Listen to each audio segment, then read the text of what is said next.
Pessoal, tudo bom? Hoje nós vamos ver metais de sacrifício. A definição de metal de sacrifício é aquele metal em que vai sofrer o processo de oxidação no lugar de um metal que a gente quer proteger. Ou seja, tenho dois metais em que um metal eu quero que seja protegido contra a corrosão, então para isso eu vou utilizar um outro metal que vai sofrer a corrosão no lugar desse primeiro metal que eu quero proteger. Ou seja, a gente vai ter um segundo metal que irá se sacrificar no lugar dele. Tá? Então, isso depende dos potenciais de cada metal que a gente vai fazer a comparação. Então, nesse exercício aqui, nesses exemplos, está falando, considera os metais com os respectivos potenciais de redução. Ou seja, tem cada metal, o magnésio, o alumínio, o zinco, o chumbo, o cobre e a prata. Cada um com as suas reações de redução e com os seus potenciais. Então, diz que para proteger certas peças metálicas, pode-se colocar peças de outros metais, usando como metal de sacrifício. Se a peça em questão for de alumínio, qual metal de sacrifício utilizado? Bom, esse problema aqui ele é bem simples.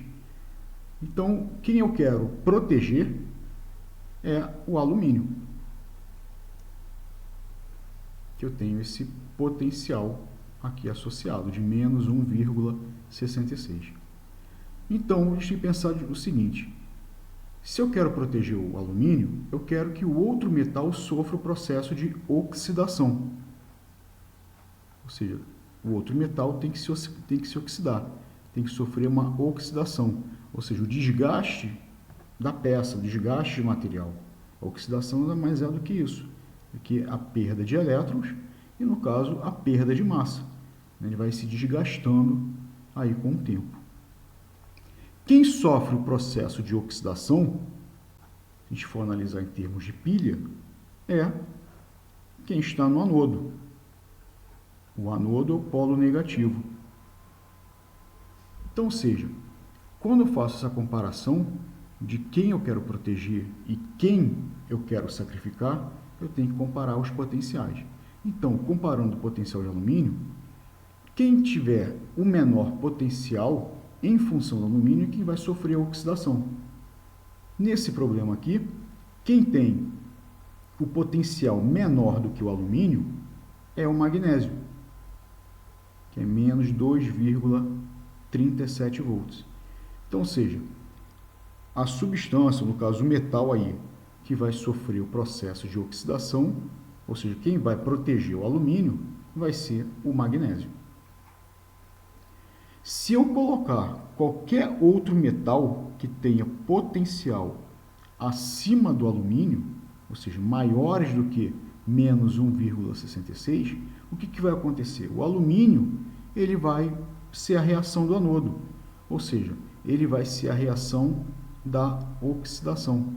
E eu não quero que o alumínio se oxide, eu quero que ele mantenha intacto, que ele fique intacto, quero que ele seja sempre reduzido. Então, se eu escolher qualquer um outro metal que tenha potencial maior do que do alumínio, o alumínio que será oxidado. Então, eu tenho que escolher um metal que tenha potencial menor do que do alumínio, que nesse caso aí é o magnésio. É a letra E. Para esse segundo exemplo, está falando que filtros de piscina construídos de ferro são muito afetados pela corrosão. No processo de corrosão, ocorre a dissolução lenta do metal, com a formação de íons ferro 2+ em solução aquosa. O que é isso aqui? Está falando que o ferro sofre corrosão. O ferro ele vai se desgastando com o tempo, ou seja, sofre uma dissolução lenta. Ele vai acabando com o tempo, vai se deteriorando com o tempo. Para a proteção dos filtros, são utilizados os chamados eletrodos de sacrifício. Esses eletrodos são barras de metais convenientemente escolhidos que, colocados em contato com o filtro, sofrem corrosão no lugar do ferro. Então foi o que eu tinha dito anteriormente. A gente vai escolher um metal, no caso um eletrodo de sacrifício, que vai sofrer a corrosão no lugar do metal que a gente quer proteger. Nesse exemplo aqui a gente quer proteger o ferro. Então ele quer saber qual o melhor eletrodo de sacrifício a ser utilizado aí. Então o primeiro passo, a gente tem que marcar quem a gente quer proteger. A gente quer proteger o ferro. Então, eu vou pegar os dados que estão associados ao ferro, a reação e, no caso, o potencial dele. Então, eu tenho que escolher um metal que vai sofrer a oxidação no lugar do ferro. Ou seja, o que é sofrer a oxidação? A oxidação é fazer com que ele se desgaste. Então, eu quero que o ferro permaneça intacto. Então, quem sofre a oxidação é quem vai para o anodo, ou seja, quem tem potenciais menores de quem eu quero proteger. Então, analisando o ferro aqui e comparando com os demais, quem tem o potencial menor do que o do ferro é o magnésio. O ferro é menos 0,44 e o magnésio menos 2,37 volts. Então, nesse caso, o magnésio é quem vai sofrer o processo de oxidação. A gente pode montar uma pilha a partir desses dois eletrodos aí. Eu tenho o catodo, que é meu polo positivo, que nesse catodo eu quero permanecer com a substância. Não quero que ela sofra processo de perda, eu quero que ela se mantenha intacta. Então, nesse caso, vai ser o ferro. Fe2+, mais 2 elétrons, formando ferro. E o potencial de menos 0,44 volts. E quem vem para o anodo é quem tem potencial menor do que o do ferro, que nós já vimos é o magnésio. Quando vem para o anodo, a gente inverte a reação. Então, vai ficar magnésio formando magnésio 2+, né, que é o íon magnésio, mais 2 elétrons sendo perdidos aí. Como a reação foi invertida, o sinal do potencial também vai ser invertido. Com isso, eu posso montar a equação global.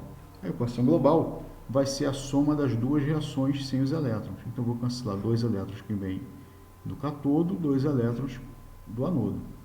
Então, minha reação global vai ser Fe2+, mais Mg, formando ferro, ou seja, o ferro está mantendo intacto aqui, ferro metálico, mais Mg2+.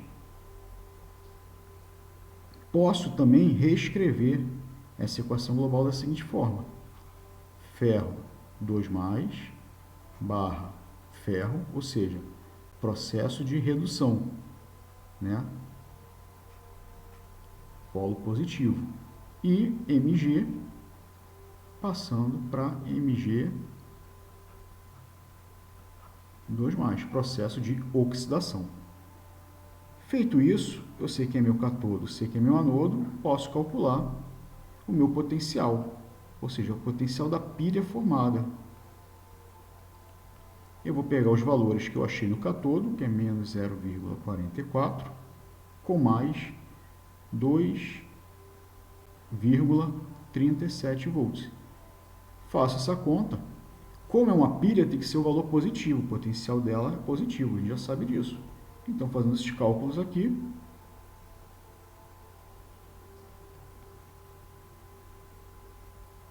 dá mais 1,93 volts. Como é um valor positivo, a gente diz que é uma reação ou um processo espontâneo. Uma reação espontânea. Ou seja, a voltagem é positiva, é um processo natural.